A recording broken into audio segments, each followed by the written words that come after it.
Hello, welcome back to another episode of Making Poor Decisions, where today I am going to recreate my all-time favorite mead, Helgen, which is a juniper berry / gin mead.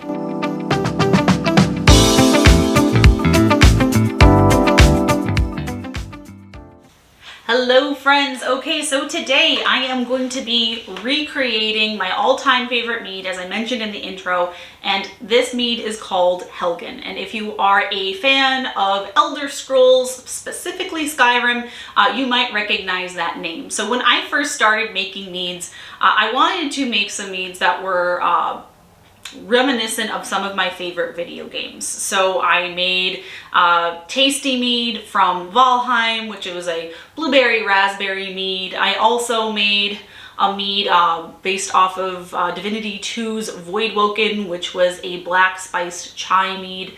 And then I thought, why not recreate one of the very famous meads from Skyrim? Now, of course, there's a bunch of different meads in Skyrim I could have gone with. Could have gone with Honey Brew, could have gone with Blackbriar. But in the very beginning of the game, you get introduced to this character named Rilof, and he talks about a person he used to know in Helgen named Vilod, who made mead with juniper berries. And juniper berries, if you do not know, is one of the primary ingredients in gin. There's a bunch of botanicals that go into gin, but the primary one, the one that you need for it, are juniper berries. And I am a gin girl. I absolutely love it. It's one of my favorite drinks to go to in the summer. And so I thought that would be a great one to do.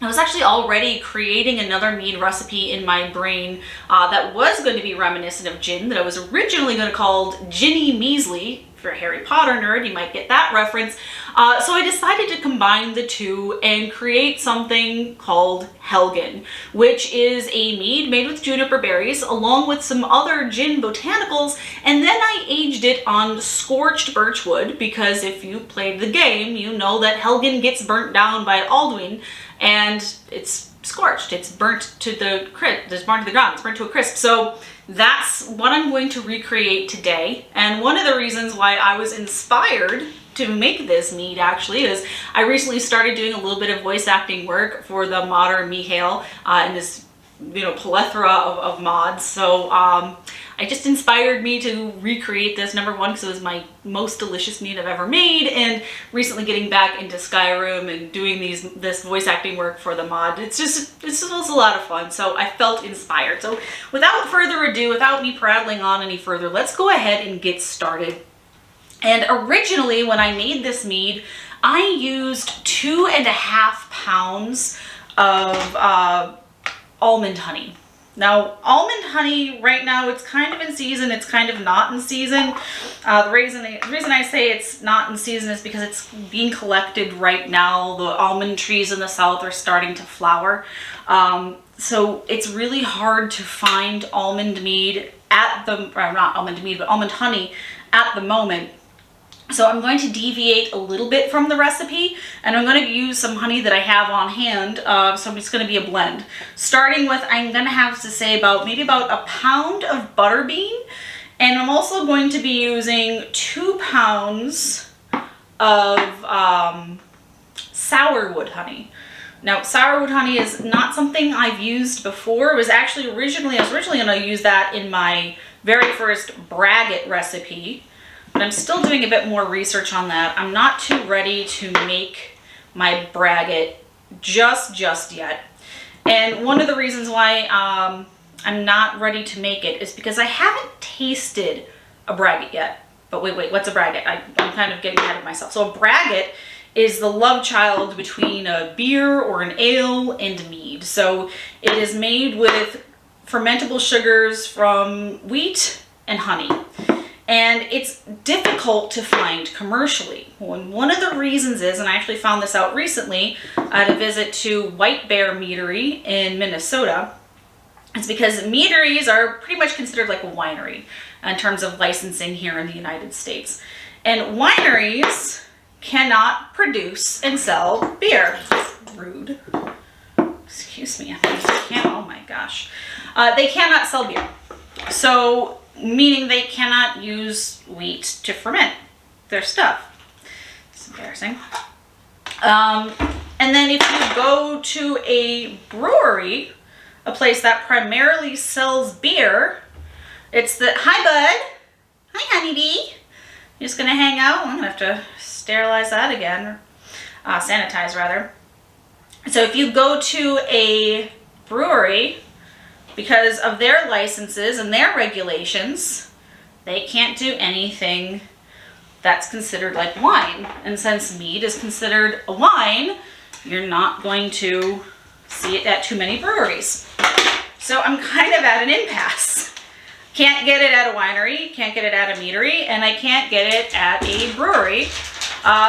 So I'm just gonna have to create it and just hope that that's what it is, that's what it tastes like. But I want to do a little bit more research before I do that. And as I'm talking here, I'm at 2 pounds 15 ounces. So I'm gonna let these honey jars drain a little bit, and then I'll be right back, because I'm probably going to be at right about 3 pounds. 2 pounds being the sourwood honey, and 1 pound being the butterbean. Okay, so the honey is in the carboy, and as I said before, that is 2 pounds of sourwood and 1 pound of butterbean. So already starting a little bit differently than my original recipe. Again, my original recipe was 2.5 pounds of almond, and I'm going a little bit more. I'm going to 3 pounds of a mixture of butterbean and sourwood, but I don't expect it to make that much of a difference, but time will tell. And now I am going to add in my spice mixtures, and that is 1 cinnamon stick in there. And I'm also going to be adding in about 1/2 ounce of coriander seeds, about 1/2 ounce of fresh ginger, as well as about 3 or 4 tangerine peels. Okay. Since that is all stuck in the funnel now, it's a really great time for me to add my tea, aka my tannin element. And this is just a basic Tapal black tea, nothing too special. Okay. And finally, actually let me get these out of here because they got stuck. Finally, to this container, I'm going to be adding 1.3 ounces of dried juniper berries. Now, let me see if I can get these down here. Be right back. Using a very high-tech tool that is a cooking chopstick, I was able to unclog my funnel. And I'm just going ahead and pour the rest of these berries in the old-fashioned way to prevent another backlog.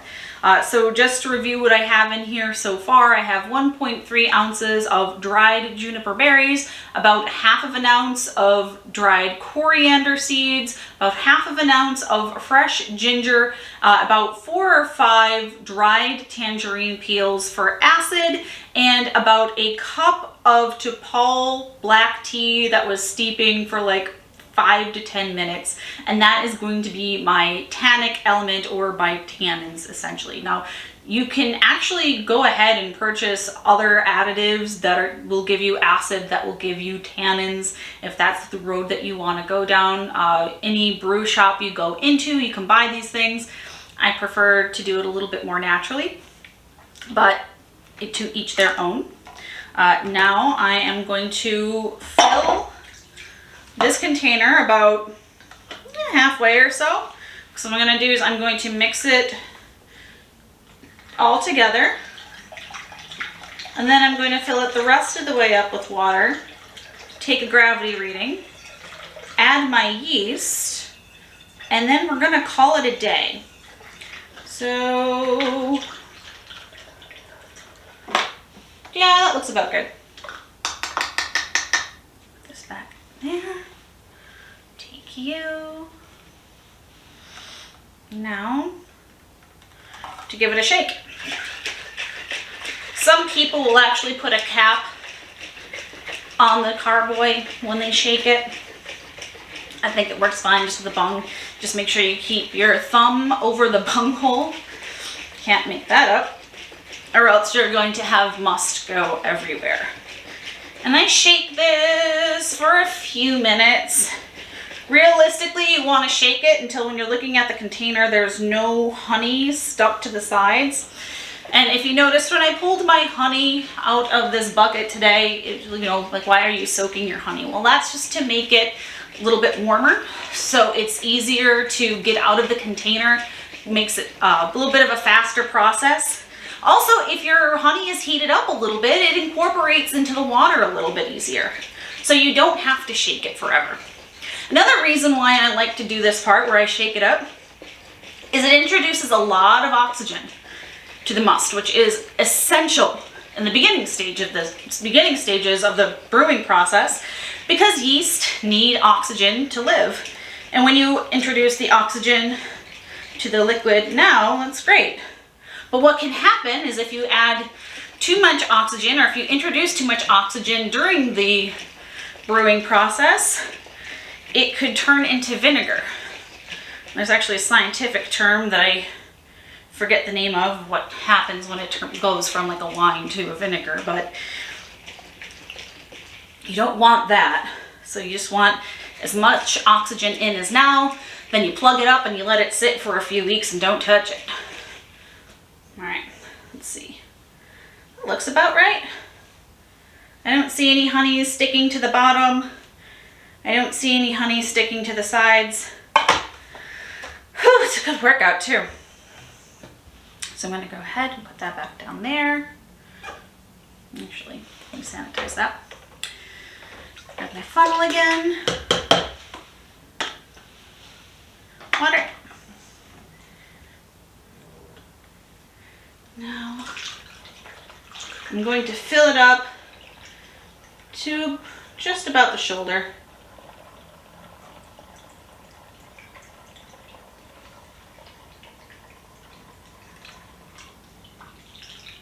Ooh, that might be too high. Ooh, running a risk with that foam, but should be all right. So now what I'm going to do is I'm going to take a gravity reading, and that's going to measure the sugar content. Get this going. Try not to get any berries in there. Nope. Okay. Could have used a brewer's bag for this too, but the berries are large enough that I'm not worried that they're going to clog up my auto siphon in a few weeks when I'm ready to put this into secondary. And it wasn't an issue with my first batch, so I decided to skip the brew bag this go around. If I was using larger fruit pieces or fruit things or something I knew that I was going to fall apart, get really mushy, I'd use a brew bag. But for right now, it's fine. So let's take a look at my reading here. And it appears we are at a 1.111. I think that's pretty accurate. So that's a pretty good starting point. Again, there are a lot of brewers out there who will try and get a starting gravity. They'll have like, I want to go for a 1.1 or I want to go for a 1.2. I just do whatever the Mead tells me it wants to do. I listen to it. I hear its whispers. And now, oh, thank you, Shiagora. I almost forgot about my yeast. The yeast that I'm using today is Premier Blanc wine yeast. It is the yeast that I originally used when I made Helgen last year, and it did a good job, so I'm going to do it again. Now, last year I used half of a packet. This year I'm using a whole packet because I don't really think it makes much of a difference if you use a half packet or if you use a whole packet. And I just know myself, I'm going to forget that I have the half packet open. It's going to be sitting in my fridge, and then in a few weeks when I go to make another batch of mead, I'm going to open up another packet, use half of it, forget that it's in there, and the cycle is going to repeat itself. So I'm just using a Just using a whole packet. Okay, that's pretty much it. Have it nice and sealed. I have my airlock on here, which I think I might exchange for a blow-off tube, only because I already have a lot of foam in here. What a blow-off tube is, what it is instead of having this airlock, I'll get a piece of tubing, attach it to the bunghole, and have one part of the tube in here and the other part of the tube in another, like, glass container. Actually, it'd probably be best to use one of these, right? I'd fill this up with sanitized water, Star San water, and have the other end of the blow-off tube sitting in here. So this way it's closed off, oxygen can't get in, bugs can't get in, microbes can't get in. And what could happen is when fermentation kicks off, it can get really, really active and create a lot of foam, and it will be a lot of gas and a lot of pressure. And sometimes that foam can shoot out. And it's happened to me before where the foam went into the airlock, and then it went through the airlock, and it went all over the walls. So for the first few days, it's actually recommended you do a blow-off tube, which is what I think I'm gonna do. I'll be right back and I'll show you how to do that. Okay. Very complicated process for the blow-off tube. This end in here. This end in here. Okay, I made a joke that was complicated, but there we go. So it's actually probably a little bit too long that I need, but here we go. That's pretty much the process. So now, if you have some excess foam that comes up, we have a system where it's going to go from here to here instead of all over my walls. And what I'm actually going to do off camera is tie this to the side, and this way it won't accidentally pop out. It should be okay for now, but if it gets really active, it might actually pop out of this container, which is what I don't want. Because as I mentioned in one of my other videos, I travel a lot for work, not always home. And the last thing I want is for this to explode all over the place when nobody's around to clean it up. And when I get back later on this week, I can just throw the airlock on. I would say probably maybe for the first few days, maybe the first week of active fermentation, blow-off tubes are really recommended. Especially if you have a lot in here that the yeast can eat. Now I will be feeding the yeast. I didn't put any fermento in here just yet, but I did do 3 pounds of honey. It's only a 1 gallon container, and there might be a little bit of nutrients that they can get from the juniper berries and all that, but it's already pretty foamy and it's not even activating yet. And you can tell that the fermentation has kicked off, by the way, when you see bubbles come out of this tube and go up. Some people like to say, like, well, how do you know it's fermenting? How do you know it's kicking off if you can't see the bubbles come up through the airlock? Well, you'll just see the bubbles come down here instead. But just to be a little bit on the safe side, do a blow-off tube for the first few days, then you can throw your airlock on there. Is it going to hurt anything if you just put the airlock on right away and then change it out? No, but you can actually eat through a lot of airlocks. I mean, I have a lot of airlocks that are stained yellow because of it. Does it make them any less good, any less usable? No, they're just not as pretty, and it, you know, doesn't look as clean even though it is. So it's personal preference. You can go ahead and throw the airlock on there if you really want to, but if you want to play it safe, blow off tube, one end in your fermenter, the other end in a jar filled with sanitized water or Star San water, just so there is a closed circuit here. Bugs cannot get in and oxygen cannot get in, and then just throw the airlock in a few days. But that's it. This is Helgen. So I'm going to let her sit for a few weeks. Now, twice a day I will agitate her, which means I'll just give her a little shimmy shake. Once in the morning, once in the evening for like the first 2 weeks of fermentation. I'm also going to step feed her with a little bit of fermento every couple of days just to make sure that the yeasty beasties are happy. And then we'll rack her off, put her into secondary, give her a taste and see if she compares to the original brew. And then maybe at the very end I'll do a taste test comparison. I think I only have like 1 or 2 bottles of this one left, but we'll see. But that's it for this video. Thank you so much for tuning in. I appreciate you taking the time. If you liked it, please give it a thumbs up. If you like this type of content, please subscribe. I like to post a video once a week, usually around Mondays or Sundays or so. And again, just thank you so much for spending some time with me, and happy brewing.